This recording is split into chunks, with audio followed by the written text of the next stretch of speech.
കർത്താവിൻ്റെ ധന്യനാമം ഇന്ന് പ്രഭാതത്തിലും മഹത്വപ്പെടുമാറാകട്ടെ. എല്ലാ സഹോദരങ്ങൾക്കും വേഗം വരുന്ന യേശുക്രിസ്തുവിൻ്റെ അനുഗ്രഹീത നാമത്തിൽ ക്രിസ്തീയ വന്ദനത്തെ അറിയിക്കുന്നു. അവൻ നമ്മെ ഉണ്ടാക്കി, നാം അവനുള്ളവരാകുന്നു. അവൻ്റെ ജനവും അവൻ്റെ കയ്യിലെ ആടുകളും തന്നെ. ഈ പകലിലും നമുക്ക് ദൈവത്തിൻ്റെ മുമ്പാകെ സമർപ്പിച്ച് അബ്ബാ പിതാവേ എന്ന് വിളിക്കുന്ന പുത്രത്തിൻ്റെ അവകാശം തന്നതിനാൽ നന്ദി നിറഞ്ഞ ഹൃദയത്തോടെ സ്തോത്രം ചെയ്യാം. യഹോവയെങ്കിലെ സന്തോഷം എന്നും നമുക്കൊരു ബലമാകട്ടെ. ഞാനാകുന്നവൻ ഞാനാകുന്നു എന്നരുളി ചെയ്തു എന്ന് വെച്ചാൽ അത് അധികാരത്തെയാണ് കാണിക്കുന്നത്. ഞാനാണ്,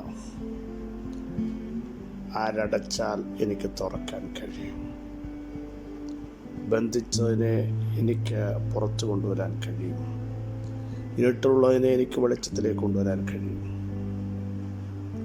നാളുകളായി പുറപ്പെടാൻ കഴിയാത്തതിനെ റൈറ്റ് ടൈം ആകുമ്പോൾ അടിമനുഖത്തെ പൊട്ടിച്ചെറിഞ്ഞുകൊണ്ട് ഞാൻ പുറപ്പെടുവിക്കുന്ന ദൈവം. അത് അധികാരത്തെയാണ്. ഞാനാകുന്നവൻ ഞാനാകുന്നു.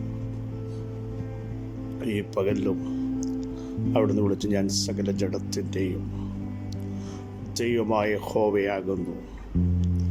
എനിക്ക് കഴിയാത്ത വല്ല കാര്യമുണ്ടോ? നിങ്ങൾക്ക് കഴിയാത്തത്, നമുക്ക് കഴിയാത്തത് ദൈവത്തിന് കഴിയും. ആലോചനയിൽ വലിയവനും പ്രവൃത്തിയിൽ ശക്തിമാനുമാണ് നമ്മുടെ ദൈവം.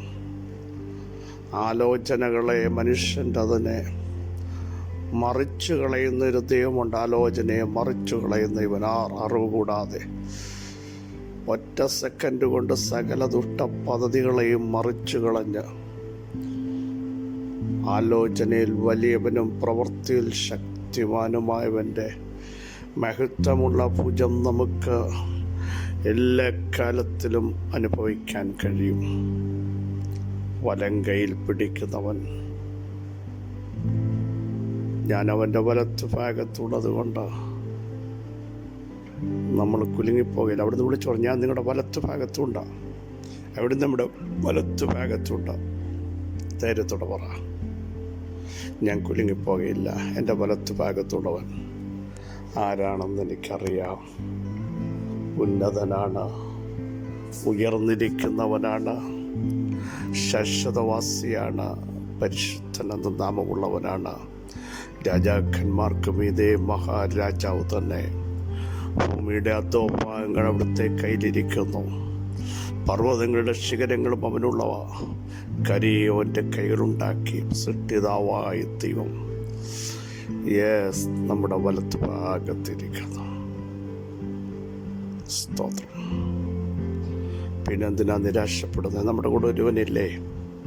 ലോകത്തിലെ ഒരു വ്യക്തിത്വമല്ലല്ലോ, ലോകത്തിലെ ഒരു നേതാവല്ലല്ലോ.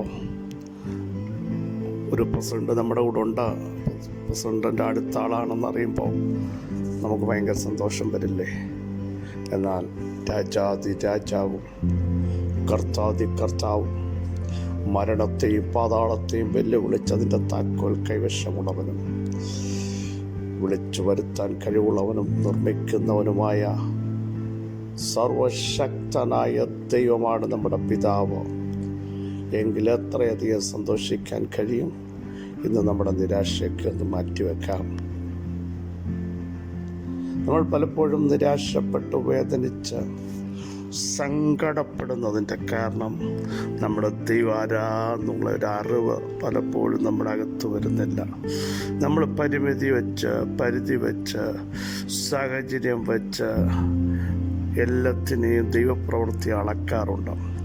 ദൈവപ്രവൃത്തിയെയും ദൈവത്തെയും നമ്മൾ ചെറുതായി കാണാറുണ്ട്. എന്നാൽ നമ്മുടെ പ്രശ്നത്തെക്കാൾ, നമ്മുടെ പ്രതിസന്ധികളെക്കാൾ, നമ്മുടെ വിഷയത്തെക്കാൾ വലിയവനായൊരു ദൈവം, സ്വർഗം സിംഹാസനവും ഭൂമി പാദപീഠവുമായ ഉന്നതനായൊരു ദൈവം, വലുപ്പമുള്ളൊരു ദൈവം, എവിടെയും ഇറങ്ങി വരാൻ കഴിവുള്ളവൻ, കരം പിടിക്കുന്നവൻ. തുടക്കത്തിൽ പറഞ്ഞതുപോലെ സമുദ്രത്തിൻ്റെ അറ്റത്താണോ അവിടെയും ഇറങ്ങി വന്ന്, നടുക്കടലിലാണോ അവിടേക്ക് നടന്നു വന്ന് തിരകളെ ചവിട്ടി മതിച്ചുകൊണ്ട് തൻ്റെ ജനത്തിനു വേണ്ടി പ്രവർത്തിക്കാൻ കഴിവുള്ള സർവശക്തൻ്റെ സാന്നിധ്യം ഇന്നു പകൽ ഒന്ന് തിരിച്ചറിയട്ടെ. സെഖര്യാ പ്രവചനം 10-ാമത്തെ വാക്യം, ഞാൻ യഹൂദ ഗൃഹത്തെ ബലപ്പെടുത്തും, യോസഫ് ഗൃഹത്തെ രക്ഷിക്കുകയും എനിക്ക് അവരോട് കരുണയുള്ളതുകൊണ്ട് അവരെ മടക്കി വരുത്തുകയും ചെയ്യും. ഞാൻ അവരെ തള്ളിക്കളഞ്ഞിട്ടില്ലാത്തതുപോലെ ആയിരിക്കും.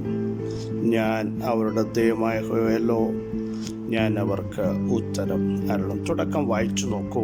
പിന്മഴയുടെ കാലത്ത് യഹോവയോട് അപേക്ഷിപ്പീൻ, മിന്നൽ പിണറുകളെ അവിടുന്ന് ഉണ്ടാക്കും. വയലിലെ ഏതു സസ്യത്തിനു വേണ്ടിയും മാരി പെയ്ച്ചു കൊടുക്കും. ഈ മാരി യെഹെസ്കേൽ പ്രവചനത്തിൽ പറയുന്നത് അനുഗ്രഹത്തിൻ്റെ മാരിയാണ്. ഒരു അനുഗ്രഹകരമായ മഴ ഞാൻ പെയ്ക്കും. വരണ്ടുപോയ അവസ്ഥകൾക്ക് മാറ്റം വരാൻ ഇനിയും ഒന്നും പ്രതീക്ഷയ്ക്ക് വകയില്ല. നാമ്പുകൾ വിടരുവാൻ കഴിയാതെ വളരെ ശക്തമായി വരൾച്ചകളെ നേരിടുന്ന ചില വിഷയത്തിന്മേൽ അനുഗ്രഹമായൊരു മഴ പെയ്തിറങ്ങാൻ സമയമായി എന്ന് പറഞ്ഞ ഈ അധ്യായം തുടങ്ങിയിട്ട് നമ്മുടെ കുറിവാക്യം ശ്രദ്ധിക്കൂ. ഞാൻ യഹൂദ ഗൃഹത്തെ ബലപ്പെടുത്തും. യഹൂദ സ്തുതിക്കുന്നവനാണ്. സ്തുതിക്കുന്നവനെ തളർച്ചയിൽ നിന്ന്, ക്ഷീണത്തിൽ നിന്ന് വിടുവിച്ചവനെ ബലപ്പെടുത്തുന്ന, തളർന്ന കൈകളെ, കുഴഞ്ഞ മുഴങ്കാലുകളെ ബലപ്പെടുത്തുന്ന ദൈവം മനോഭീതി ഉള്ളവരോട് ധൈര്യപ്പെടുവിനെന്ന് പറയുന്ന ദൈവശബ്ദം. യൗവനക്കാർ ക്ഷീണിക്കും, ബാല്യക്കാർ ഇടർവീഴും. യഹോവയെ കാത്തിരിക്കുന്നവർ ശക്തിയെ പുതുക്കും. ഒരു വലിയ ശക്തി ഇന്നു പകൽ വ്യാപരിക്കുകയാണ്. സ്തുതിക്കുന്നവൻ, ആരാധിക്കുന്നവൻ, ദൈവത്തിൻ്റെ മഹത്വത്തിനു വേണ്ടി നിൽക്കുന്ന തൻ്റെ ഗൃഹത്തെ ദൈവം ബലപ്പെടുത്തും. ആരെങ്കിലും ബലം ക്ഷയിച്ചു പോയെങ്കിൽ ഇന്ന് പകൽ വിളിച്ചു പറയാൻ നിയോഗമുണ്ട്. എൻ്റെ കൃപ നിനക്ക് മതി, എൻ്റെ ശക്തി നിൻ്റെ ബലഹീനതയിൽ തികഞ്ഞു വരുവാണ്. പൗലോസാരാന്നറിയാമോ? സ്തുതിക്കുന്നവനായിരുന്നു, ആരാധിക്കുന്നവനായിരുന്നു. കാരാഗ്രഹത്തിൽ അടങ്ങിയിരിക്കാതെ, നിരാശപ്പെടാതെ, വേദനയുടെ വാക്കുകൾ പറയാതെ, നിന്ദയുടെ വാക്കുകൾ പറയാതെ അവിടെയും ദൈവത്തെ സ്തുതിക്കുന്ന ശക്തനായ ഒരു വ്യക്തിത്വമായിരുന്നു പൗലോസ്. അങ്ങനെയെങ്കിൽ സ്തുതിക്കുന്നവരെ ബലപ്പെടുത്തുന്ന യഹോവയുടെ മഹത്വം ഇന്നു പകൽ ഇറങ്ങുകയാണ്. അടുത്തത് നോക്കൂ. യോസഫ് ഗൃഹത്തെ രക്ഷിക്കുന്നു. വിശുദ്ധിക്ക് വേണ്ടി, വേർപാടിനു വേണ്ടി പാപം ചെയ്യാൻ അവസരമുണ്ടായിട്ടും ഹല്ലേലൂയ, അതിൻ്റെ പിന്നാലെ പോകാതെ ദൈവാശ്രയമുള്ള, ദർശനമുള്ളവനെ, ഹല്ലേലൂയ, ദൈവകൃപയുള്ളവനെ രക്ഷിക്കുന്ന ഒരു ദൈവം. മറ്റൊരിടത്ത് ഉപദ്യാവിൻ്റെ പുസ്തകത്തിൽ യോസഫ് ഒരു ജ്വാലയായി തീരും. ആ ജ്വാല അങ്ങോട്ട് കത്തിയാൽ ഒരു ശക്തിക്കും യോസഫിനെ ഒതുക്കാൻ പറ്റത്തില്ല. അടുത്തു വരുന്നവൻ കരിഞ്ഞു പോകും. മനസ്സിലായോ? ദർശനമുള്ളവനെ രക്ഷിക്കുന്ന ദൈവം. പൊട്ടക്കുഴിയിൽ വന്നപ്പോഴും കാരാഗ്രഹത്തിൽ വന്നപ്പോഴും ദർശനമുള്ളവനെ രക്ഷിക്കുന്ന ദൈവം. ഒന്ന്, സ്തുതിക്കുന്നവനെ ബലപ്പെടുത്തുന്നു. ദർശനമുള്ളവനെ, വേർപാടിനു വേണ്ടി നിൽക്കുന്നവനെ, വിശുദ്ധിയെ കാത്തു സൂക്ഷിക്കുന്നവനെ രക്ഷിക്കുന്ന ഒരു ദൈവം. അടുത്ത് നോക്കൂ. എനിക്ക് അവരോട് കരുണയുള്ളത് കൊണ്ട് ഞാൻ മടക്കി വരുത്തും. പ്രിയ സഹോദരങ്ങളെ, ആഴത്തിൽ നിന്ന് യോസഫിനെ 30 അടി താഴ്ചയിൽ നിന്നും ആ പൊട്ടക്കിണറ്റിൽ നിന്ന് മടക്കി വരുത്തിയില്ലേ? കാരാഗ്രഹത്തിൽ ആരും യോസഫിന് വേണ്ടി റെക്കമെൻഡ് ചെയ്യാനില്ല.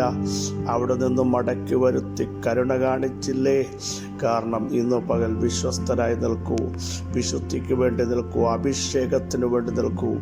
ലോകത്തിൻ്റെ മാലിന്യം പറ്റാതെ ഞങ്ങളെ തന്നെ സൂക്ഷിക്കുമെന്ന് പ്രഖ്യാപനം ചെയ്യാൻ, ഏതു സാഹചര്യത്തിലും സ്തുതിക്കാൻ, തപ്പെടുത്ത് നൃത്തം ചെയ്യാൻ തയ്യാറാകൂ. ചെങ്കടൽ വരുമ്പോഴും എരിഹോം വരുമ്പോഴും ആരാധിക്കുവാൻ തയ്യാറാകൂ. കാരാഗ്രഹം വരുമ്പോഴും ആരാധന നിർത്തരുത്. അവിടെയും മഹത്വം ദൈവത്തിന് കൊടുക്കാൻ തയ്യാറാകുമെങ്കിൽ യോസഫ് ഗ്രഹത്തെയും യഹൂദ ഗ്രഹത്തെയും രക്ഷിച്ച് അവരെ ആഴത്തിൽ നിന്ന് മടക്കി വരുത്തുന്ന ഒരു ദൈവം ഇനി മടങ്ങി വരത്തില്ലെന്ന് സ്വന്തം സഹോദരങ്ങൾ യോസഫിനെ നോക്കി പറഞ്ഞെങ്കിൽ അതേ സഹോദരന്മാരുടെ മുമ്പിൽ തന്നെ ദൈവം ഒരു മടങ്ങി വരവ് വെച്ചില്ലേ? അത് ശ്രേഷ്ഠകരമല്ലായിരുന്നോ?